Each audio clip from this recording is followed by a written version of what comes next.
सबसे पहले दिमाग में अपने हारते हैं, उसके बाद सिचुएशन से हारते हैं। तो उसको कैसे आपने मेंटली प्रिपेयर किया, कैसे टैकल किया उस चीज को? और पीवाईक्यू का तो सर बहुत इंपॉर्टेंट रोल है, उसको अंडरमाइन नहीं कर सकते। पीवाईक्यू को तो आपको हाथ में लेके चलना है, रोज देखना है, और उसमें जब सवाल रिपीट होते हैं तो एक कॉन्फिडेंस आता है कि यस मेरी तैयारी सही है, सवाल रिपीट हो रहा है, मुझे आ रहा है, याद हो गया बहुत सवाल। आप पिछले 2 साल से पढ़ रहे थे या 2 महीने से पढ़ रहे थे, एनडीए पुलिस से कुछ फर्क नहीं पड़ता। आपने वहां पर जो खेल खेला उसका डिसाइड होगा। तैयारी के वक्त पूरा साथ रहा, और अभी आपसे सामने में बात कर रहा हूँ, आपसे कॉन्वर्सेशन चल रही है, तो बहुत अच्छा फील हो रहा है। फाइनल एडवाइस क्या देना चाहेंगे आप जो अपकमिंग एस्पिरेंट हैं? Hello everyone, CUET PG Malvi academy की इस ऑनलाइन लर्निंग प्लेटफॉर्म पर आप सभी का हार्दिक स्वागत है। तो जैसा कि आप सभी को पता है कि आपके रिजल्ट्स आ गए हैं, और अब वो समय आ गया है कि जब जो योद्धा रहे हैं, जो सूरवीर रहे हैं हमारे रिजल्ट्स के, उनसे बातचीत किया जाए, उनसे उनकी रणनीति के बारे में जाना जाए, उनसे सीखा जाए कि किस तरीके से हम अपनी प्रिपरेशन को कर सकते हैं, जिससे कि जो आने वाले एस्पिरेंट्स हैं उनको कुछ फ़ायदा मिल सके। ये टॉपर स्टॉक का एकमात्र जो मोटिव है वो यही है कि जो भी आने वाले हमारे एस्पिरेंट्स हैं, फिर चाहे वो 2026 में दें, 27 में दें, या जब भी वो ये वीडियो देखें, तो कम से कम उनको कुछ नॉलेज मिल सके कि जो है किस तरीके से तैयारी को अप्रोच करना है, कैसे सीयूईटी पीजी पॉलिटिकल साइंस की तैयारी करके अच्छे मार्क्स लाए जा सकते हैं। और आज के इस इंटरव्यू सेशन में जो बातचीत का हमारा सेशन होने वाला है, इसमें हमारे साथ सिद्धांत प्रकाश हैं, जिन्होंने इस बार सीयूईटी पीजी 2025 में पॉलिटिकल साइंस से 265 मार्क्स इन्होंने आप देखेंगे इनको मिले हैं। ठीक है, तो इनसे बातचीत का सिलसिला हम आगे बढ़ाएंगे। तो बहुत स्वागत है आपका सिद्धांत, इंट्रोड्यूस योरसेल्फ, धन्यवाद। अपने बारे में बताएं आप। First of all thank you for having me sir. और मेरा नाम सिद्धांत प्रकाश है, जैसा सर ने बताया, एंड ओरिजिनली मैं पटना बिहार से हूँ, और अभी मैं डीयू के एआरएसडी कॉलेज में ग्रेजुएशन 3rd ईयर का मेरा फाइनल सेमेस्टर चल रहा है, और सीयूईटी पीजी की प्रिपरेशन मैंने स्टार्ट करी। लास्ट मोमेंट पर मैंने फॉर्म के जब 2 दिन बचे थे तब मैंने तैयारी मुझे करनी नहीं थी एक्चुअली सीयूईटी पीजी की, पर फिर मैंने लास्ट डे फॉर्म भरा, और उसके बाद I started my preparation in the first week of February. और अब मैं सर के सामने आकर लाइव वीडियो में बैठा हूँ, तो अच्छा लग रहा है सर आपसे मिलकर। तो बिल्कुल आज का ये जो टॉपर स्टॉक है, ये उन सभी बच्चों के लिए बहुत मोटिवेशन देने वाला होगा जो 1 महीने पहले, 2 महीने पहले, जब जैसा कि होता है ऐसा हम बच्चों के साथ में, जो स्टूडेंट्स हैं उनके साथ में ऐसा होता है कि स्टार्टिंग में हम, क्योंकि ये उम्र भी ऐसी है कि जब हम पढ़ाई के साथ साथ और भी कई जगह पर इन्वॉल्व होते हैं, तो जब एकदम नज़दीक आ जाता है एग्ज़ाम, तब हमको लगता है कि अब क्या करें। तो सिद्धांत के एक्सपीरियंस से आप सीख सकते हैं कि आपको अगले लास्ट के 2 महीने में कैसे अपनी तैयारी को और धार देना है। वैसे तैयारी तो पूरा आप देखेंगे कि एक रेगुलर प्रोसेस है जो चलती रहती है ग्रेजुएशन के टाइम से ही, लेकिन अंतिम समय में किस तरीके से उसको धार दिया जा सकता है, इसके बारे में आज आपको बहुत अच्छी तरीके से जानकारी मिलने वाली है। अपने परिवार के बारे में थोड़ा सा कुछ बताएं सिद्धांत, पेरेंट्स के बारे में। सर घर में सर पेरेंट्स में मम्मी पापा हैं और 2 बहनें हैं मेरी, दोनों बड़ी बहनें, मैं सबसे छोटा लड़का हूँ घर का। और मैं परिवार हमारा काफी वाइड है सर, हमारे जो चाचा लोग हैं उनसे काफी मैं करीब रहा हूँ बचपन से ही, और मतलब मेरे मोटिवेशन का सोर्स अगर मैं कहूँ पूरी सबसे बड़ा तो बेशक इसमें मेरा परिवार है, क्योंकि उनका जो सर भरोसा मेरे पर था कि क्या हुआ अगर लास्ट में तुमने डिसाइड करा है तो अभी से स्टार्ट करोगे तो हो जाएगा तुम कर लोगे, ये वाली बात सर मेरे लिए रोज मुझे ढकेलती थी कि मैं कर सकता हूँ। और इसी के साथ सर जो मेरे फ्रेंड्स थे उनका भरोसा भी मेरे लिए काफी बूस्टिंग फैक्टर बना, तो उनकी तो सर कंट्रीब्यूशन को मैं बिल्कुल सिद्धांत, बिना परिवार के और दोस्तों के सपोर्ट के जो हमारी सफलता है वो कहीं ना कहीं अधूरी रह जाती है, क्योंकि हमें भी संबल की ज़रूरत पड़ती है। रोज़ हम मोटिवेटेड नहीं हो सकते हैं, किसी दिन हम डिमोटिवेट होंगे, तब उस टाइम पर हमारे दोस्त जो होते हैं, हमारे परिवार के जो सदस्य हैं, वही हमें मोटिवेट करते हैं। तो बिल्कुल मैं आपकी बात से पूर्णतः सहमत हूँ। तो एग्ज़ाम के बारे में बात करते हैं, तो कैसा लगा आपको इस बार का एग्ज़ाम जो सीयूईटी पीजी आपने दिया इस बार, कैसा रहा आपका अनुभव? एग्ज़ाम पैटर्न के बारे में कुछ बताएं। सर पेपर का तो ये नहीं कह सकते कि पेपर टफ था, मतलब प्रीलिम्स के मुकाबले टफ नहीं था पेपर, पर एक बात जो मेरे ध्यान में आई कि पेपर का सर पैटर्न एनटीए ने थोड़ा अपने डायरेक्शन से हट गया। मतलब एनटीए अभी भी मालूम पड़ता है कि थोड़ा पैटर्न को एडजस्ट किया जा रहा है। वो जैसे इस बार सर स्टेटमेंट के सवाल टफ आए, कॉम्प्लेक्स है उसमें स्टेटमेंट्स। उसके बाद जो जेनेरिक सवाल होते थे जो आने ही हमें लगता ही था कि ये आएंगे, जिनकी तैयारियां हम करते थे फोकस देके, जैसे बुक्स, ऑथर, कौन से बुक्स का कौन सा ऑथर है, ये वाली की सवाल है, ये नहीं आया। एक बस सवाल आया हर्बर्ट साइमन वाला, और वो भी सर डायरेक्टली सिलेबस में नहीं था, पब्लिक एडमिनिस्ट्रेशन कनेक्टेड था सिलेबस से, उससे बस आया। तो सर ये थोड़ा पैटर्न से हट गया एनटीए, इसकी वजह से वो थोड़ा पेपर के वक्त अनसेटलिंग था थोड़ा सा, कि यहाँ पे पैटर्न फॉलो नहीं हो रहा है जैसा तैयारी का था। पर पेपर इजी था, टफ नहीं था। कुछ सवाल ट्रिकी थे, कुछ सवाल आउट ऑफ द बॉक्स हर बार देता है एनटीए, आपके टेम्परामेंट को चेक करने के लिए, वो आपके कूल को चेक करने के लिए, काम को चेक करने के लिए। पर पेपर टफ नहीं था, paper on the moderate side था। बिल्कुल सही कहा आपने। हर बार उसका वो पैटर्न होता है एनटीए का कि वो 10-15 क्वेश्चन ऐसे डालता है, अरबिट टाइप के क्वेश्चन जिसको आपने सुना ही नहीं होगा, तो हमें उसकी प्रिपरेशन हम नहीं कर पाएंगे। जो बचे हुए 60-65 क्वेश्चन होते हैं, 60 to 65 क्वेश्चंस, उसकी हमें तैयारी अच्छे तरीके से करनी होती है। और जो उसकी तैयारी सही से कर लेता है वो सिद्धांत की तरह आकर के जो है इंटरव्यू दे रहा होता है। और मुझे पूर्ण विश्वास है कि आने वाले जो एस्पिरेंट्स हैं वो भी ऐसे ही सिद्धांत की तरह आकर के यहाँ पर मेरे साथ गुफ्तगू कर रहे होंगे। तो स्टार्ट करते हैं। तो सबसे पहली बात है कि जब हम कुछ स्टार्ट करते हैं तैयारी, जैसे आपने तो काफ़ी लेट में सोचा कि मुझे मास्टर्स करना है, पहले आपका कुछ और गोल था, उसके बारे में भी बात करेंगे। बट जब इतना लेट सोचा आपने, तो आपको क्या चैलेंजेस आपने फेस किया, क्या चुनौतियां आई आपके सामने, उन चुनौतियों के बारे में सबसे पहले हम बात करेंगे। जी सर एक्चुअली जब लास्ट में डिसाइड करा तो सबसे बड़ी जो चुनौती मेरे आपके सामने ये थी कि मन में ये डाउट कि तुम वो 1.5 महीने में 1 महीने में करने का सोच रहे हो, जिसके लिए हर जगह रिकमेंडेशन है कि 8 महीने लगते हैं, 1 साल लगते हैं, ये वाली बात है। क्योंकि एक जनरल परसेप्शन है सर, अब इंडिया लेवल का पेपर है और उसमें भी टॉप यूनिवर्सिटीज को अगर आप सोच रहे हैं मन में लेकर, तो आपके मन में आएगा डाउट कि 1.5 महीने में कैसे।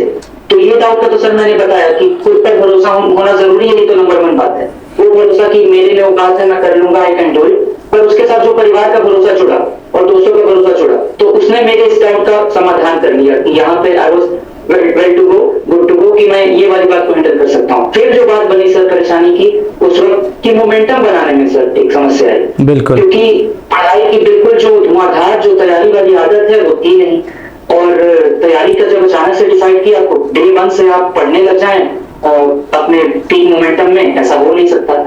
तो मोमेंटम बनाने में सर थोड़ा वक्त लग गया। फरवरी का पहला हफ्ता उसी में निकला मोमेंटम बनाते बनाते, और फिर उसके बाद जब मोमेंटम पकड़े तो स्ट्रेटेजी को अपने पिन पॉइंट किया और स्ट्रेटेजी पे चले। तो स्ट्रेटेजी पे चल के फिर महसूस हुआ कि डूएबल है, मैंने सिलेबस तो कर लिया, बस प्रैक्टिस बची है, और उसको फिर मैनेज किया, आगे चल के तैयारी ठीक हो गई। बिल्कुल। तो यानी अगर कुछ शॉर्ट में आप बताना चाहें, बिल्कुल शॉर्ट में, कि आपने कैसे टैकल किया ये जो आपने चीज़ें बताई कि आपने कैसे जो है सॉर्ट आउट किया अपनी चीज़ों को। तो अगर कोई एस्पिरेंट उसके पास सिर्फ 2 महीने बचे हों और वो लास्ट में ये वीडियो देख रहा हो, तो कैसे आपने इस चैलेंजेस को टैकल किया कि आपके पास समय कम था। रिसोर्सेज पर हम आएंगे, लेकिन हम माइंडसेट की बात कर रहे हैं कि माइंडसेट आपने कैसे अपना बनाया कि इस चीज को कर सकते हैं। क्योंकि रियलिटी ये है सिद्धांत कि हम सबसे पहले दिमाग में अपने हारते हैं, उसके बाद सिचुएशन से हारते हैं। तो उसको कैसे आपने मेंटली प्रिपेयर किया, कैसे टैकल किया उस चीज को? सही बात है सर, जैसे कहावत भी है, मन के हारे हार है, मन के जीते जीत। तो मन में तो पहले आपको ये रहना है कि I can do it and I know what it takes and I have what it takes. ये आपको माइंडसेट रखना होगा। सबसे पहली बात, अगर आप ऐसे सिचुएशन में हैं, अगर आप कभी भी तैयारी कर रहे हैं, 1 साल से भी कर रहे हैं, तो डाउट तो मन में आएगा। तो किसी भी सिचुएशन में आपको पैनिक नहीं होना है, और लास्ट में जो कर रहे हैं वो तो पैनिक ही होते हैं। तो पैनिक नहीं होना है पहली बात, भरोसा रखना है, और उसके लिए जो पॉजिटिव स्टेप्स हैं, जो सकारात्मक कदम उठाएंगे, वो ये रहेगा जो मैंने किया, जो मैंने अपने में नोटिस किया, ये मैं बता रहा हूँ कि आप जो कुछ आपकी डेली हैबिट्स हैं जो आपको बनाए रखते हैं, चलाए रखते हैं, उन्हें आप छोड़ेंगे नहीं। जो आपकी कुछ जैसे किसी को किताबें पढ़ना पसंद है, एक्स्ट्रा करिकुलर किताबें, किसी को नॉवेल पसंद है, किसी को फिक्शन पसंद है, किसी को गाने पसंद है, किसी को वॉकिंग पसंद है, किसी को जैसे मुझे वर्कआउट करना पसंद था, तो मैं यहाँ पे पैनिक करके अगर छोड़ देता अपने वर्कआउट को अचानक से इन 2 महीनों के लिए, 1.5 महीनों के लिए, तो ये होता कि मेरी बॉडी का जो मोमेंटम था वर्कआउट वाला वो टूट जाता, फिर मेरी बॉडी में मेरा साथ नहीं दे पाती, तो माइंड कैसे साथ देता।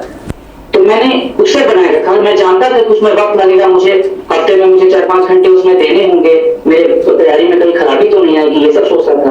पर मैं जानता था कि इन द लॉन्ग रन ये मेरा बहुत बेनिफिट करेगा। और एग्जाम के दिन मुझे पता चला कि मेरी बॉडी और माइंड मेरे साथ थी उस वक्त पूरी तरह से, एंड आई परफॉर्म वेल। तो जो आपकी डेली हैबिट्स हैं अच्छी, उसे बनाए रखें, अगर नहीं है तो पॉजिटिव हैबिट्स को डेवलप करें, तो आपको पैनिक से भी बचाएगा।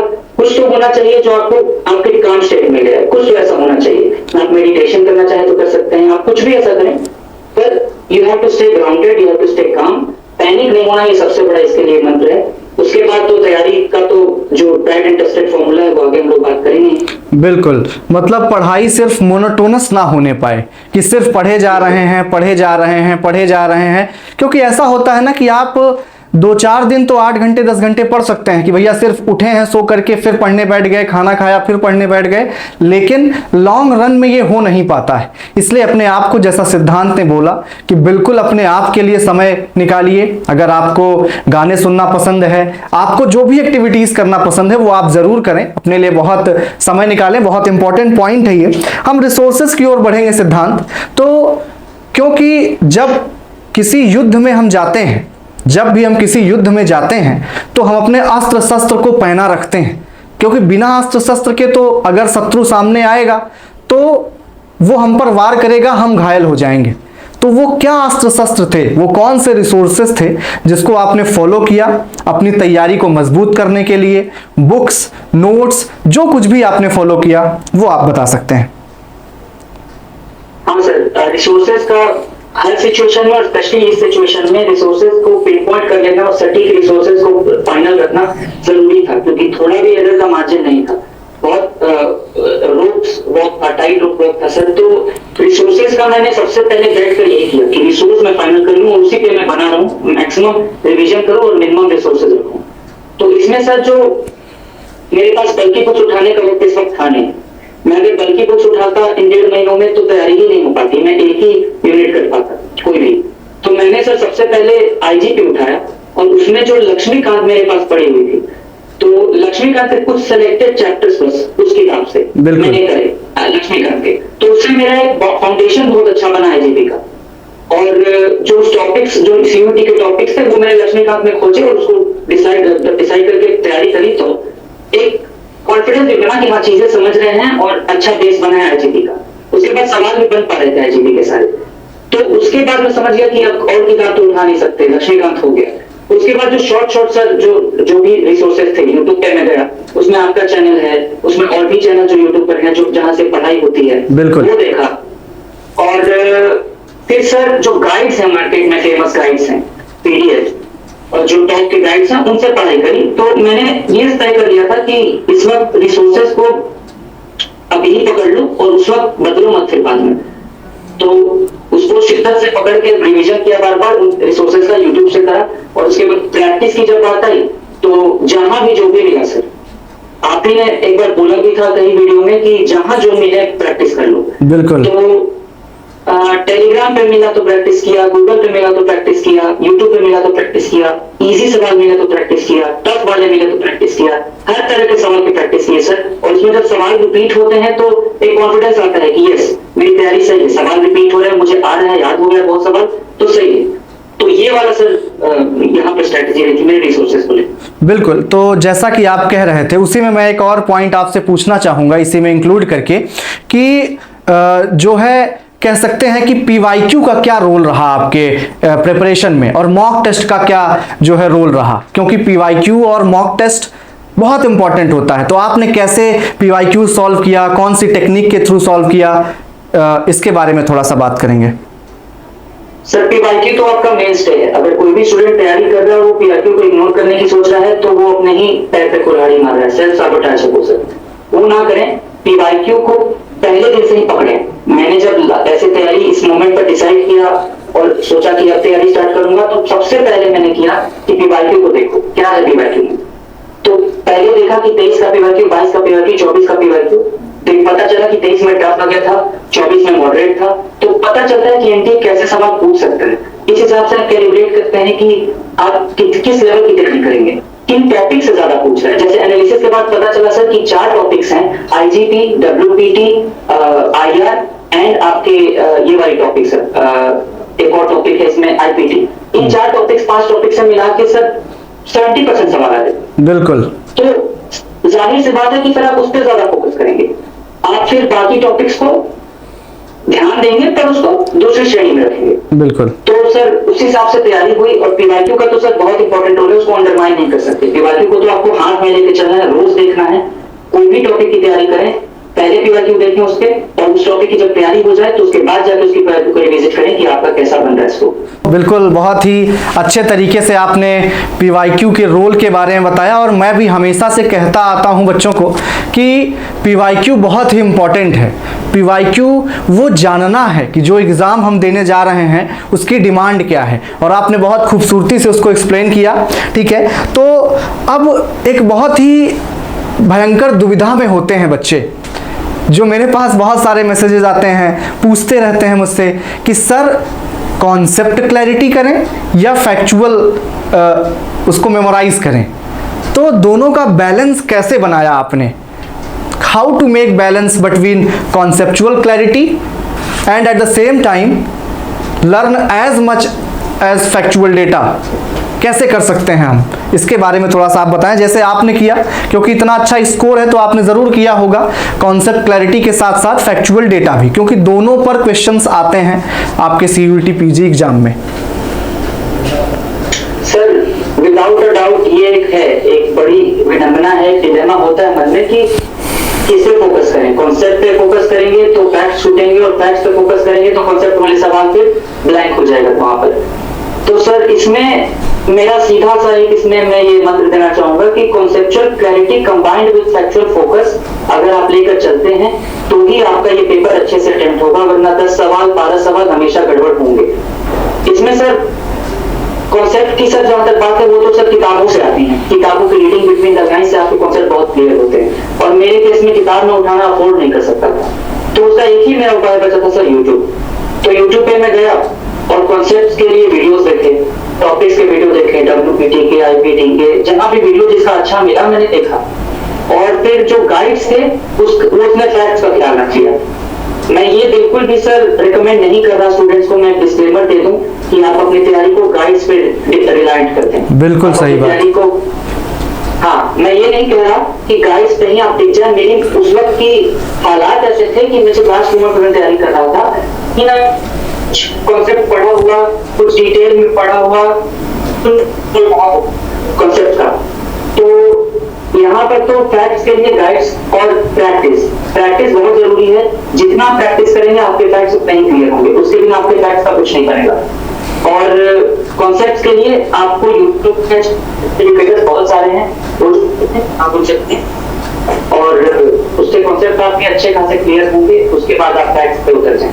पहले बेस बनाएं कॉन्सेप्ट का, और उस पर फैक्ट्स की आप लोडिंग करें। बिल्कुल, यानी दोनों को बराबर लेकर के चलना बहुत इंपॉर्टेंट है। मैं हमेशा बताता था स्टूडेंट्स को कि 40 क्वेश्चंस तो मिनिमम आपके फैक्चुअल आएंगे, जो डायरेक्ट आएंगे, आप देखते ही उसको जो है आपको क्लिक करना पड़ेगा, और जो बचे हुए 35 क्वेश्चंस हैं उसमें आपको थोड़ा सा अपना बुद्धि दिमाग जो आपने पढ़ा है, कॉन्सेप्ट क्लैरिटी है आपकी, वो आपको यूज करना पड़ेगा। अब एक छोटा सा और आपसे इसी में सवाल मैं ऐड करना चाहूँगा, क्योंकि बच्चे बहुत परेशान होते हैं कि सर इतनी बुक्स हैं, इतने ईयर याद करने हैं, इतनी ट्रीटीज हुई हैं, ठीक है, उसके बाद फिर कोल्ड वॉर है आपके चैप्टर में, इस बार भी 2 क्वेश्चन आया उससे, उसका जो है क्रोनोलॉजी पूछ लेता है, ठीक है, तो यानी कोट्स पूछ लेता है, कथन जिसको कहते हैं। तो इन फैक्चुअल डेटा को कैसे याद रखें, सबसे महत्वपूर्ण बात। मान लीजिए ठीक है, जो टीचर्स ने बता दिया, गाइड में आपने उसको पढ़ लिया, नोट्स में लिखा है उसको आपने देख लिया वहां से, बट दिमाग में कैसे रह जाए वो, इसके लिए क्या करना पड़ेगा?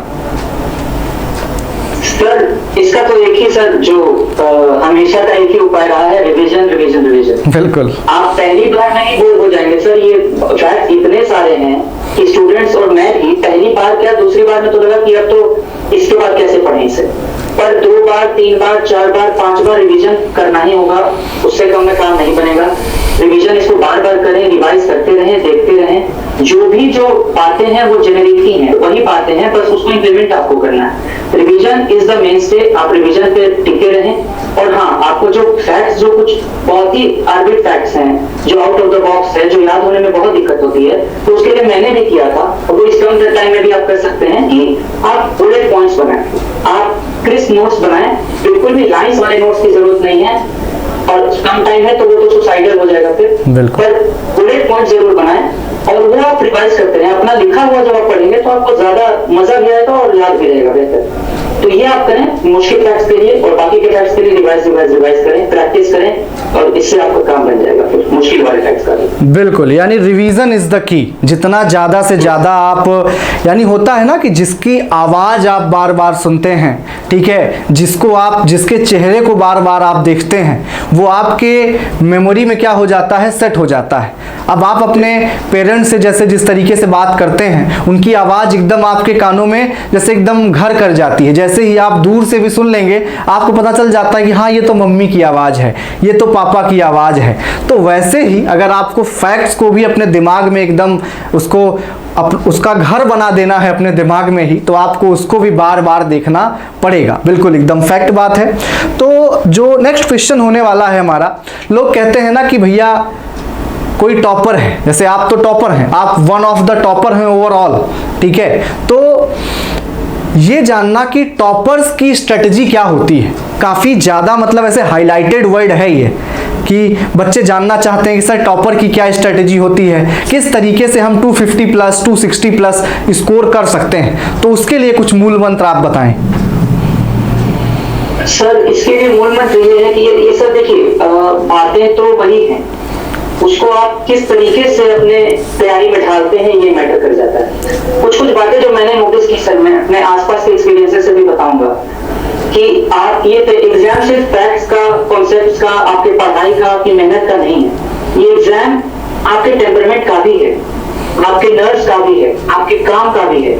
आप जिस दिन पेपर देने बैठे हैं कंप्यूटर के सामने, उस वक्त आपने क्या किया ये डिसाइड करेगा। आप पिछले 2 साल से पढ़ रहे थे या 2 महीने से पढ़ रहे थे, एनटीए को इससे कुछ फर्क नहीं पड़ता। आपने वहां पर जो खेल खेला उससे डिसाइड होगा आपका मार्क्स। तो वहां पे खेल खेलने के लिए आपका माइंडसेट एक पर्टिकुलर जो अच्छा होना चाहिए, जो हमने डिस्कस किया। दूसरी बात, आपको खुद को उस मेंटालिटी में रखना है कि आप यू कैन डू इट, और उस वक्त आपको काम होना है। जैसे सर मुझे याद है, पेपर के जस्ट पहले 20-25 मिनट हमें बिठाते हैं सेंटर पर, टाइमर रहता है सामने, तो उस वक्त यहाँ वहां देखने के बजाय, उस वक्त कुछ सोचने के बजाय, कुछ पढ़ाई का रिवीजन टिकर करने के बजाय, क्योंकि पढ़ाई तो जितनी होनी थी हो गई, बिल्कुल मैंने सब कुछ छोड़ा सर, और आंख बंद करके मैं बिल्कुल मेडिटेटिव स्टेट में बैठ गया। मैं जितना काम खुद को कर सकता था मैंने किया। और सर मैं कहता हूँ कि ये मेरे लिए बहुत बड़ा फैक्टर बन गया, क्योंकि मैंने पेपर को फिर, क्योंकि पेपर थोड़ा स्टेटमेंट वाले सवाल दिमाग घुमाने वाले थे कुछ इसमें, तो वहां पे मैं कामली अटेम्प्ट कर पाया सर, और रिवीजन मैंने काफी अच्छे से फिर पेपर का किया, पेपर को देने के बाद। तो ये एक बड़ा फैक्टर बनता है सर। मैं जानता हूँ अपने ऐसे एक आसपास के अपने दोस्तों को जो बहुत ही कैपेबल थे। ऐसा नहीं था कि उनका स्कोर बहुत अच्छा नहीं आ सकता था, पर सिर्फ इसलिए कि they lost their cool on the exam day, उनका स्कोर काफी गिर गया, उनका स्कोर बहुत नीचे चला गया। बिल्कुल ऐसा होता है। बिल्कुल सिद्धांत, पैनिक कर जाना आपकी पूरी पढ़ाई को बर्बाद कर सकता है। बहुत सारे स्टूडेंट मेरे भी संपर्क में हैं जिनको बहुत कुछ आता था, लेकिन वो एग्ज़ाम डे पे पैनिक कर गए और उसकी वजह से उनका रिजल्ट जो है थोड़ा सा प्रभावित हो गया। तो पैनिक नहीं करना है। और मुझे तो, मैं हमेशा बच्चों को एक कोट बताता हूँ जो कि MS धोनी का कोट है, जो कि मेरे फेवरेट हैं। वो कहते हैं, अगर तो पूरा 1 साल या 8 महीने 6 महीने जितना भी डिज़ायर्ड है, अगर तो उतने में तैयारी किया होगा अच्छे से, तब एक दिन में कुछ नहीं होगा। और अगर पूरा नहीं पढ़ा होगा 6 महीने 1 साल, तब भी एक दिन से कुछ नहीं होना है। तो भैया लास्ट दिन क्या करना है, पैनिक नहीं करना है, तसल्ली से मौज मस्ती करते हुए अपनी कुछ चीज़ें रिवीजन करते हुए आपको क्या करना है, एग्ज़ाम दे देना है। सबसे इम्पॉर्टेंट है कि अपने दिमाग को कूल रखना, कंपोज रखना बहुत इम्पॉर्टेंट है उस टाइम पर। ठीक है, ये बहुत ही महत्वपूर्ण जानकारी आपने दी।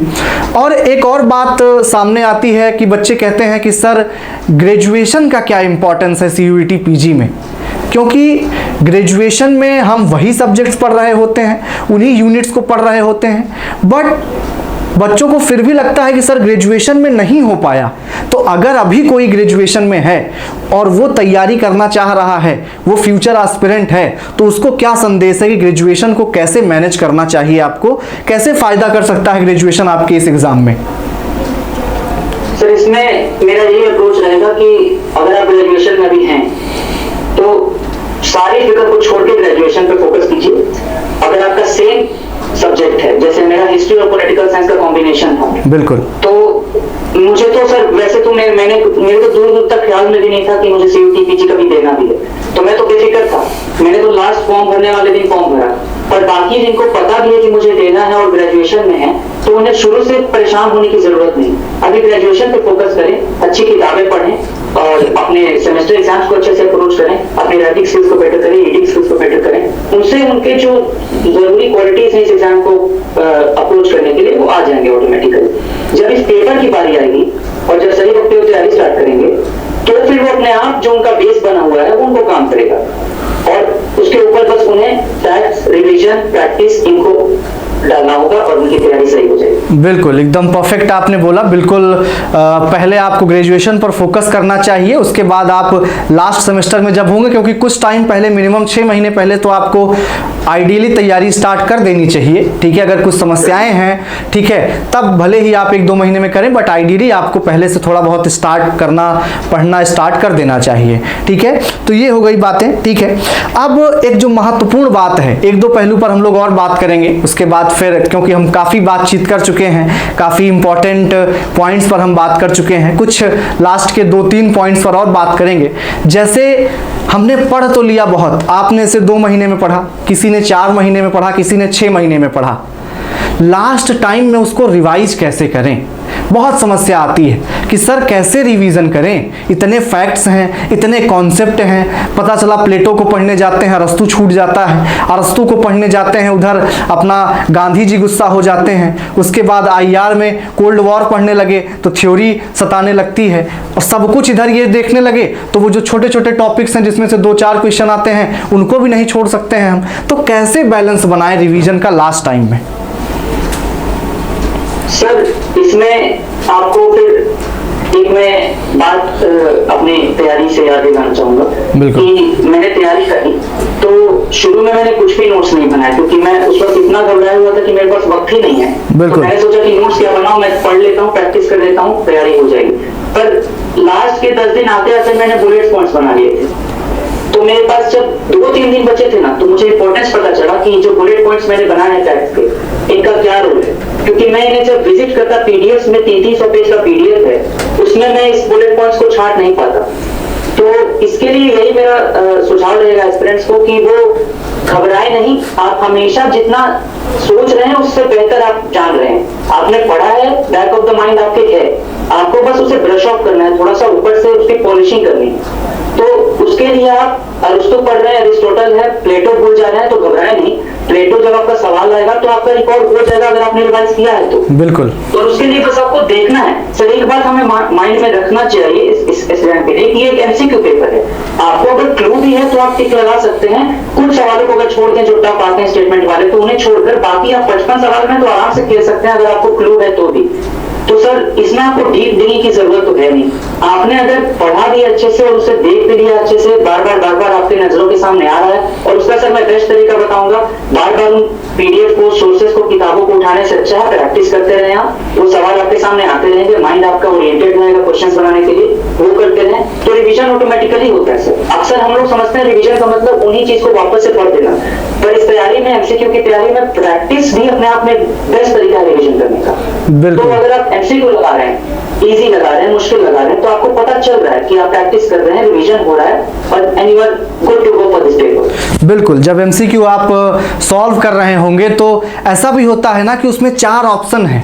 मान लीजिए कोई WPD का क्वेश्चन आ गया, उसमें 4 ऑप्शन है, 4 स्टेटमेंट है, तो आप उस चारों स्टेटमेंट को पढ़िए, चारों स्टेटमेंट के बारे में जानने का प्रयास कीजिए कि किसने बोला है, किससे रिलेटेड है। अगर उसमें 4 थिंकर हैं तो 3 जो बचे थिंकर हैं उनके बारे में भी मन में अपने सोचिए कि मेन पॉइंट क्या है। तो इस तरीके से जब आप मॉक देंगे, क्वेश्चंस लगाएंगे, तो वो तैयारी बहुत अच्छे तरीके से हो जाती है। ठीक है, तो अब मैं आपसे कुछ लास्ट के 2 क्वेश्चंस पूछना चाहूँगा कि सबसे पहले तो मिस्टेक्स क्या नहीं करनी चाहिए, मिस्टेक्स टू अवॉइड, क्या ऐसी गलतियां हैं जो हमें इस एग्ज़ाम के लिए नहीं करनी चाहिए? सर, जो जरूरी बातें हैं उनको ना करना ही सबसे बड़ी गलती हो जाएगी। तो PYQ को अपना बेस्ट फ्रेंड बनाएं इस तैयारी में। रिवीजन रिवीजन रिवीजन और प्रैक्टिस प्रैक्टिस प्रैक्टिस ये करें। और थोड़ा सा मेरे ख्याल से अगर आप एनटीए के मिजाज को पढ़ते हुए नहीं चल रहे हैं तो अपना घाटा करेंगे। जैसे PYQ को हमने एनालाइज किया, जब बार बार रोज देखते थे PYQ को, तो समझ में आता था कि पिछले साल का ऑप्शन इस साल का क्वेश्चन बन सकता है। और हुआ भी सही है। एक सवाल आया था क्रोएशिया का 2023 में कि लास्ट किसने ज्वाइन किया था, बिल्कुल, हाँ, क्रोएशिया, उसका उन्होंने ऑर्डर पूछ दिया था, टफ सा सवाल। हाँ। और इस बार पूछ दिया कि क्रोएशिया ने कब ज्वाइन किया। तो अगर आपने कनेक्टेड तैयारी नहीं करी है और ऊपर से तैयारी करने से फैक्ट्स रटे जा रहे हैं तो काम नहीं बनेगा। PYQ को पकड़ें और उस हिसाब से तैयारी करें।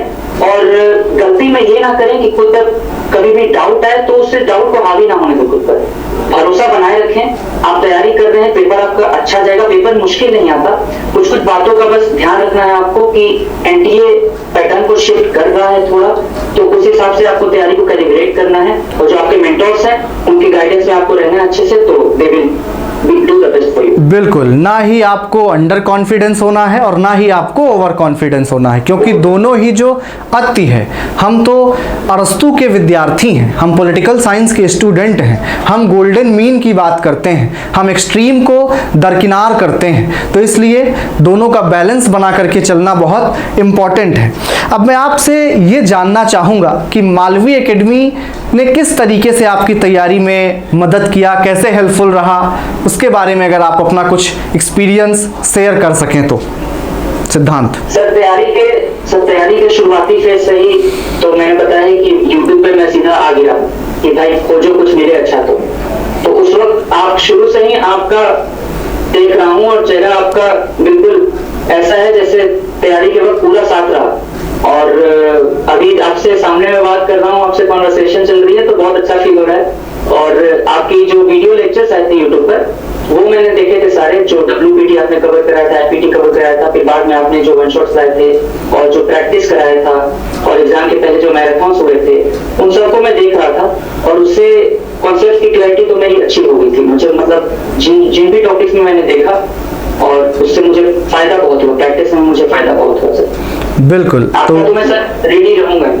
नहीं, बिल्कुल, यही एक टीचर के लिए सबसे बड़ी बात होती है कि जब जो स्टूडेंट हैं, जो उनके बच्चे हैं, उनके पढ़ाए हुए जो एक तरीके से कह सकते हैं शिष्य हैं, वो कुछ अच्छा करें, वो अच्छे मुकाम पर पहुँचें और उनको रिकॉग्नाइज करें, वही सबसे बड़ा एक तरीके से कह सकते हैं कि फल होता है गुरु के लिए भी। ठीक है, तो बहुत अच्छी बात है। ठीक है, आपने तैयारी किया काफ़ी अच्छे तरीके से। तो एक फाइनल एडवाइस क्या देना चाहेंगे आप जो अपकमिंग एस्पिरेंट हैं, CUET PG 2026 में जो शामिल होने जा रहे हैं, जो तैयारी शुरू करने वाले हैं जस्ट, उनको आप क्या कुछ मूल मंत्र देंगे? एक फाइनल एडवाइस क्या होगी आपकी? सर, फाइनल एडवाइस में यही रहेगा, जो सारी बातें हो गई मैं उसको शॉर्ट में बिल्कुल सम अप कर दूं, जो जरूरी बातें हो गई। फाइनल एडवाइस आपके लिए ये है कि ये पेपर कभी भी बहुत टफ नहीं आता। ये पेपर वैसा नहीं है कि आप इम्परटर्बेबल है, अनअचीवेबल है। आप इसे बिल्कुल अच्छे से अचीव कर सकते हैं। इस पेपर में आप बहुत अच्छा स्कोर ला सकते हैं। जरूरी क्या है? खुद पर भरोसा, जो ट्राइड एंड टेस्टेड फॉर्मूला है उसे अपनाए रखें, रिवीजन करें, मिनिमम रिसोर्सेज रखें, कॉन्सेप्ट्स को बनाएं, फैक्ट्स को थोड़ा कवर करें और पेपर के दिन आप पेपर को बस अच्छे से अटेम्प्ट करें। आपका टेम्परामेंट सही होना चाहिए, खुद को काम रखें इस तैयारी के वक्त। और उसके लिए जो भी बातें हुई वो तो हो चुकी हैं, कैसे करना है ये एडवाइस है। और मैं ये भी एक बार बता देना चाहूंगा कि मैंने तैयारी करी लास्ट में और मेरा स्कोर आ गया ऐसा, तो ये ना सोचें कि आप लास्ट में तैयारी अब स्टार्ट करेंगे, इससे ये मोटिवेशन ना लें प्लीज। मेरी दरख्वास्त है, आप सबसे रिक्वेस्ट है कि इससे ये अपना टेक आउट ले जाए। इससे आप ये टेक अवे लें कि आपको जल्दी अगर तैयारी कर देंगे तो आप और भी अच्छा करेंगे। बिल्कुल। इसे जल्दी कर देंगे तो आप और भी फ्लाइंग कलर्स के साथ आप एक्सेल कर सकते हैं इस पेपर में, क्योंकि अगर मैंने इस कम वक्त में किया है तो आप सोचें कि अगर आप जल्दी करेंगे तो कितना अच्छा होगा। तो all the best for papers, आप आसानी से कर सकते हैं इस पेपर को, बस आप इन स्ट्रेटेजीज को अपने दिमाग में रखें। बिल्कुल, तो जेएनयू जाने के लिए तैयार हैं आप? बिल्कुल। हाँ सर। कौन सा कोर्स वहां पर चूज करना है आपको? सर PISM का इरादा है। Okay, PISM highly demanding course है वहाँ का, जेएनयू का, और बिल्कुल आपको मिल जाएगा। आपके मार्क्स ऐसे हैं तो आपको फ्यूचर में जितने भी मैं बिल्कुल जो भी आप करना चाहते हैं उन सभी के लिए बहुत सारी शुभकामनाएं।